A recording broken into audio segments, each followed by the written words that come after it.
قدرمن اورېدونکو یو ځل بیا تاسو ته وایو هرکلی وجه څه ده جي هغه کیسه یې نه میلاویږي دغه ته او که نه دغه نشته لیکوال یې نشته. ډېره مننه. دا مسله نه ده، دا مسله دا ده چې لکه کیسه شته، اوس هم شته جدید ادب کې. جی کیسه بالکل شته. هغه کیسه چې کوم دی خو د هغې شکل چې کوم دی لږ غوندې شکل هم نه دی بدل شوی، لکه په هغه شکل کې د مثنوي په شکل کې کیسه کردارونه هر څه پکې، خو هغې کې دا دی چې هغې لږ زیات یو ادبي شکل اختیار کړی دی، لکه د ولس نه لږه کټ شوې ده. مونږ به دا و چې د ولس نه لږه پرې شوې ده او خالص د ادب په دغه کې راغلې ده. لکه زه به تاسو له دغه مثال درکم، د زمونږ جدیده چې کومه پښتو شاعري ده نو هغې کې به د عبدالرحیم مجذوب مثال دلته درکم چې هغه څه کیسې چې کوم دی ژباړلي دي، نو هغې کې چې کوم دی د شکسپیر یو کیسه یې هغه ژباړلې ده، د هغه د وینس او د وینس کیسه یې هغه ژباړلې ده چې هغې کې دا هم دی که نه د ریدي دا ګل چې ده باندې چې وایي دا چې وایي سور دی، نو دا د دې د وجې سور دی چې دا دې کې د هغه د وینس چې کوم عاشق د هغه وینه ده، دا د هغه د وینې نه راټوکېدلې دی که نه. نو دا کیسه شکسپیر دغه کړې وه، دا مجذوب صاحب چې کوم دی په پښتو کې ژباړلې ده. بیا هغه چې کوم دی د کیټس یو کیسه ده لیمیا، دا یو هغه چې کوم دی ژباړلې ده په پښتو کې، هغې کې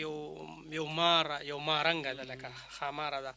نو هغه چې کوم دی انساني شکل کې راځي او هغه یو انسان سره مینه کوي، او بیا چې کوم دی یو فلسفي یا پوهاني نو هغه معلوموي چې دا خو جادوګره ده. نو بیا د هغې د ناکامې مینې د داستان دی چې د لیمیا په نوم باندې د ژباړلی. بیا بل دی د دغه د سکینډینیوینز چې کوم دغه دي ملکونه دي، د دوی ځان له یو د یو مالا ده چې هغې ته نورس میتالوجي وایي، د ناروې او بیلجیم ډنمارک دا ملکونه چې کوم دي، هغې نه چې کوم دی بیا هغې کې یو کیسه ده د بیلډر ډیته بیلډر، هغه د بادر د مرګ په نوم باندې چې کوم دی مجذوب صاحب چې کوم دی دغه کړې ده. هغې کې دا ده چې یو سړی چې کوم وي نو هغه د هغه خوب ویني چې زه مړ کېږم او زه په کټ باندې مړ کېږم میدان جنګ کې نه. جی جی جی نو زه میدان جنګ کې نه مړ کېږم. دا په آریان کې دا ډېره لویه بدقسمتي به وه چې هغوی به دا وي چې کوم یو سړی په کټ باندې یا په پوزي باندې مړ شي، د هغه روح نجات نه مومي، هغه دوزخ ته ځي، لکه د هغوی دا تصور و. نو د دې د وجې بیا د هغه مور چې کوم دی داسې چل کوي چې د دې حفاظتي طریقې دغه کوي، نو هغه د ټولو څیزونو نه قسمونه علي چې ته به کاڼي ته وایي چې ته به دی نه وژنې، لرګې دا ټول هر څه هغې کې اخر کې د هغې نه دا دغه پاتې شي، دا زیړې څانګې نه پیراسایټ دغه چې کوم زیلي چې کومي دا زیړې زیلي ونې باندې چې ولګي نه کلوروفیل راکاږي پیراسایټ افتیمون چې ورته وایي په آکاس بیل او په حکیمي ژبه کې ورته اپتیمون.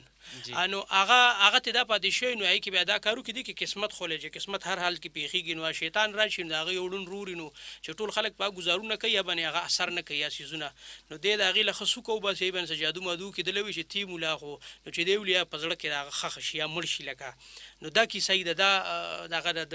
ترجمه کړې ده، مجذوب صاحب کړې ده. د دې نه علاوه چې کوم دی دغه د دغه بهاودین مجروح هغه چې کوم دی د ځانځاني ښامار په دغه کې یو کیسه لیکلې وه، فلسفیانه نفسیاتي کیسه ده، د یو ملایم ده او دغه هم د هغې کې انساني تهذیب هغه بیان کړی چې څنګه دا سردار جوړ شو دی، د خلکو استحصال څنګه کوي، دا ښارونه بیا څنګه روانېږي، دا ټول یو ډېر اوږد نظم هغه لیکلی، خو هغه کیسه چې کومه ده هغه د آزاد نظم په شکل کې ده. ټیک ده. د دې نه علاوه چې کوم دی دغه دغه چې کومې کیسې لیکلې دي په موجوده دور کې هغه ډېرې مکملې دي. عبدالغفور لیوال حسی په نوم باندې هغه یو اوږده کیسه لیکلې ده. لام ایلینیو په نوم باندې چې دا زمونږ د زړو پښتنو کیسه ده د نورستان، هغې کې یو ترکاڼي هغه ډېر ښایسته د لرګي دغه جوړوي، مجسمې جوړوي، د لرګي نه جوړوي، نو هغه بیا چې کوم دی د دې دغه د خپلې معشوقې د مجسمه جوړوي او هغه بیا یو شیطان هغه تباه کوي، او دې کې یو ډېره زبردسته کیسه د حسی ده چې هغې کې دا سپېره توب رامخکې شوی دی چې څوک دا شپېلۍ غږوي نو هغه مري، هغه بدقسمته وي، په دې باندې لیکلې شوې ده. یو بله کیسه چې کوم هغه لیکلې ده دا ډېرې مکمل دي، بیا دې موجوده بالکل نه وي ادب کې. اورشاک او اوشاش دا یو کیسه هغه لیکلې ده چې هغه کې دا چې کوم دی د کنیشکا باچا د دور یو کیسه هغه راغستې دی کې دا وایي چې دا پښتانه چې کوم دی د یو جنگ ګټلی چې د هغه وخت کې د هوسۍ چې کومه ده د هغې تاج چوړی دی نه تاج بیا واپس راشي هغې کې بیا چې کوم دی ښکلي جینۍ نو هغه د ده خوښېږي نو پادري بیا د هغې د عزت لوټ کولو کوشش کوي یا دریاب ته ټوپ وایي دا ډېرې مکمل کیسې دي په پښتو ادب کې او د دې نه علاوه زه صرف د یو څیز بل ذکر کول غواړم چې موږ سره د بدلې چې کوم لږ بدل شکل دی بیا په هغه د درویش دراني لکه زما په خیال باندې خو تقریبا 100 پورې هغه چې کوم دی دا کیسې لیکلي دي دا په نظم شکل کې خو د هغې فارمیټ چې کوم دی نو هغه بیا د مصنوي نه دی لکه هغه یو مصره چې خپله کې برابر وي هغې بیا د نظمونو شکل هغه شته خو د هغې باوجود هغې کې پوره کیسه پوره کردارونه یې پکې پوره ماحول یې پکې نو ځکه مونږ دا ویلو شو چې بدله نن هم ژوندی ده او چې کوم دی په خپل هغه اصلي حالت کې هم لیکلی کېږي او په قدرې بدل شکلونو کې هم چې کوم دی دا لیکلی کېږي جی نورالامین صاحب نو بس ته بدلې داسې ده که نه چې تا یو تپوس وکړه چې لکه جوشي بابا نه پس چا چې کوم بدله د هغې د کوم معیار لیکله دا داسې وي که نه چې دا وخت په مخ کې روان دی او د هر دور خپل انداز وي د خبرو هم انداز وي د فیشن هم لکه زه تا ته یو مثال وایم چې مونږ لکانو نو مونږ به د تیلې ټوپۍ په سرولې او داسې دغه به پکې هم جوړ کړو کرنجې به پکې جوړې کړې وې او لکه زه چې کالج ته تلم نو مې په سر کړې وه او اوس فرسټ ایئر کې چې مې داخله کوله اوس که ته چاله د 1 لک روپو د تیلې ټوپۍ ورکې نه په سره وي ځکه چې فیشن کې نه ده شامله نو یو خو دا چې د هر دور خپل یو مزاج لکه څنګه چې حجرې آبادې وي څنګه چې دغه د زمونږ په وطن کې کم هغه کومه فضا چې وه اوس نن چې کوم دی نو دا خو د میډیا دور هم دی او د الکترانیک میډیا دور دی دلته کې چې نن ډرامه راله افسانه راله نو د ځینې داسې خبرې دي چې لکه هغه بیا یو نوی شکل اختیار کړي نو د هغه دور د انداز لکه اوس ګوره مثلا زمونږ ګودرو نو اوس د نن یو زلمی که په دې باندې په ضد وي یو شاعر چې زه به خامخا د ګودر خبره کوم نو ګودر خو اوس شته دی نه په هغه شکل کې که نه اوس خو لکه په موټر سایکل دی او نلکه ده او لکه هارنونه وال دي او دا کیسې دي که نه اوس مطلب ایس ایم ایس دي د هر یو دور خپل دغه وي که نه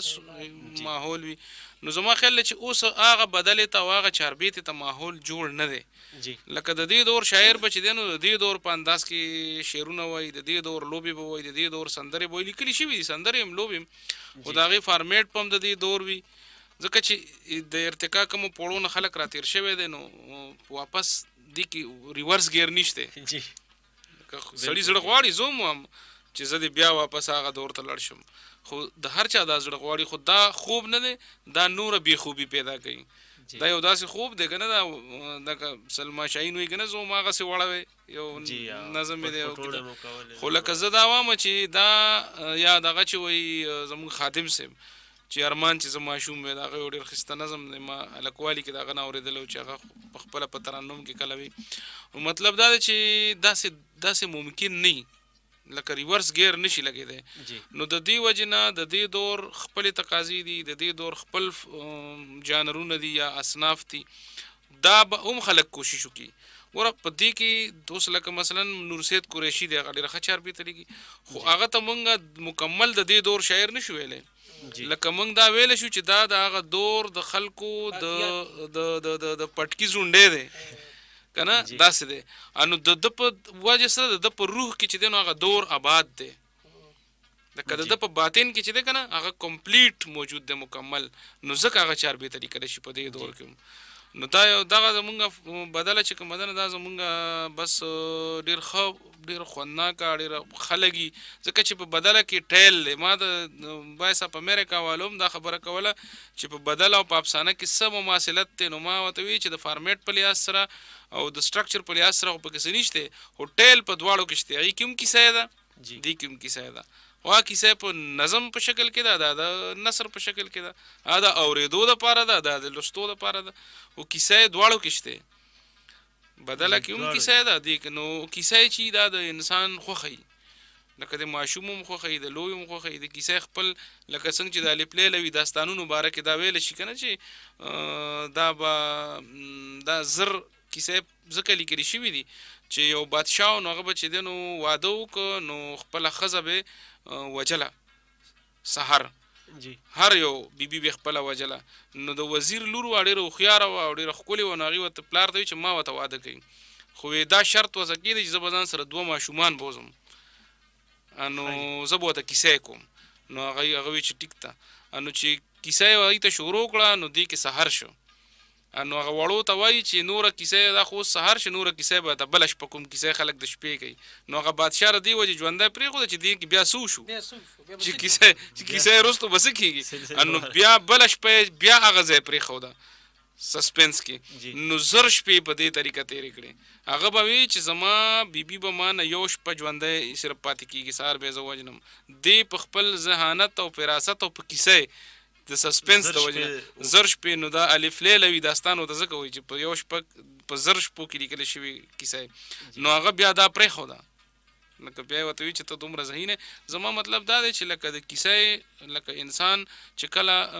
یو سړی راغی په ړومبي ځل باندې یو چاته یې خپله واقعه بیان کړه نو دا هم یو کیسه وه نو دا کیسه که په نظم کې وي او که په نثر کې وي د دې خپل ځان له یو خوند خپله مزه شته او ځکه زه اکثر وایم چې افسانه که علامتي کېږي هم خو چې کیسه یې بیانلي چې کیسه یې وبایلله نو بیا دا که نور هر څه خو افسانه نه ده نو دقه شان د بدلې خبره ده کوم کیسه یې ده جی فیصل فاران صاحب ډېر وخت وروسته ستاسو نه هم څه وانه اورېدل په دې باندې نه دا د دې خبرې به زه دا وکړم چې هغه پخلاوي به داسې وکړم کیسه چې کومه ده کیسه دا بنیادي طور باندې دا د مشرق روح دی کیسه ګوره تاسو که دا دغه ګوره دې سره د نجات تصور وابسته دی هغه که په اسلامي حوالې سره کیسې سره چې کوم تصور دی نو هغه د عبرت تصور دی د روحانیت تصور دی ورسره د عبرت دی ګوره قرآن دا دومره کیسې راغستې دي او هغې کې هغې کیسې له د ټولو نه ښایسته کیسې کم یو له ویلې دی د یوسف علیه السلام کیسې له یې ویلې ده حالانکې هغې کې چې کوم دی یو ځای کې چې کوم دی لکه هغه جنسي حواله هم په هغې کې راځي لکه خو د دې باوجود هغه د ټولو نه ښایسته کیسې هغې له ویلې ځکه چې هغې کې عبرت دی نو لکه د دې د قرآن د دې قسمه کیسو نه بیا په مشرق کې یو څیز راووتو هغې ته بیا وی حکایت چې شیخ سعدي او د ټولو او دا د لیکلي دي مولانا رومي لیکلي دي که نه حکایتونه و بیا هغې کې به یو عبرت یو کیسې وه او خپل ځانې باندې چې کوم بیا د دغه دی د مشرق کې لکه هندوستان کې هغه کې چې کومه کیسې وه هغه چې موږ ته وګورو که نه نو هغه بیا موږ له په دې شکل کې میلاویږي چې د دغه په شکل کې د جاتکونو په شکل کې میلاویږي نو د هغې هم چې کوم دی مذهب سره تړلی و هغه جاتکونه دا و چې لوی بودا چې کوم دی مهاتما بود ګوتم بود چې کوم دی نو دا جدي جاتکونو کې لکه هغې دا کیده ده چې انسان مختلفو پیدایشونه لري پیدا کیږي بیا چې څو پورې د هغه ټول ګناهونه ختم شوي ني نو دی په یو نه یو شکل کې پیدا کیږي نو دا جاتکونه هغه کیسې چې هغې کې د ګوتم بود د مختلفو جنمونو کیسې بیان کړې وي لکه هغې کې هغه د شادوګي جنم کیسې هم د هغه داسې ده چې هغه یو کیسې وکړي چې یو شادوګي و هغه د دغو غرونو میز کې چې کوم دی یو لاره و هغه نه دغه کېده د ټول نه غټ شادوګي چې کوم دی نو هغه به په میز کې ځوان شو دا نور ټول شادوګي په هغه باندې تیر شو ولاندې گذار شو خپل شادوګي نو هغه شادوګي د غرونو پورې کړل نو بود دا وایي چې هغه شادوګي زومه نو دا هغه جاتکونه دي بیا اوس دې کې بل څیز دی که تاسو دا وګورئ چې د څلورو درویشانو چې کیسه ده نو هغې کې خسرو څه وایي چې دا نظام الدین اولیا له دا کیسه ورولې و هغه وایي چې دا کیسه چا واورېده نو هغه له به روحاني نجات میلاویږي بدني ذهني او یعنی دا یو شفایي عمل دی د شفا یو عمل دی او دې څیز ته که تاسو دا وګورئ مونږ چې کوم د نیم سیري دا درد چې به زمونږ د نیاګانو کولو نو هغه هم د کیسې په شکل کې او د عجیبه خبر دا ده چې هغه دم به یې دغه کولی ته به ستا خیال نو هغه درد به ستا ختم شو وجه دا و چې ستا چې کوم سوچ چې د هغې کنسنټریشن به یو داسې ځای ته لړو لکه میډیټیشن به ترې جوړ شو